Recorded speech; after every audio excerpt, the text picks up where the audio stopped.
Sa nakaraang laban nga ng Rain or Shine kontra Phoenix, opisyal lang nakuha ng ROS ang kanilang unang panalo after ng 2 straight losses ng koponan ngayong Governor's Cup. Kaya naman mamaya, panigurado nga abangan itong kanilang magaganap na laban kontra Barangay Ginebra, kung saan kahit nga walang Scotty at Brownlee, ayaw pa rin pakampante ni Coach Yeng.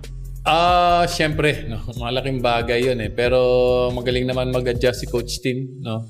Yung bench niya, ginagamit niya, medyo nag-experiment siya ngayon dun sa mga nasa dulo ng rotation niya. So, sa akin, ano yun, delikadong experiment yun. Baka gumaling yung ibang players na mabigyan ng pagkakataon. So, ang paghahanda namin sa Ginebra, although mag-iiba kasi iba talaga yung paghahandaan mo si Brownlee, pero ganun pa rin yung Grizzly scorer pa rin. Pero sa kabilangan ng mabubulaklak na mga salitang binitawan ni Yeng Guiao, bahagyang tumaas ang kilay ng ilan after din netong sabihin na wala pa raw sa wisyo ang koponan ni Coach Tim.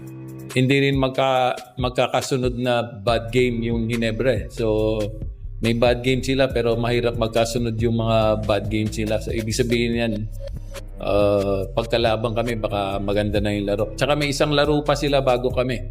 No, Friday may laro sila. Hindi ko lang sigurado kung sino.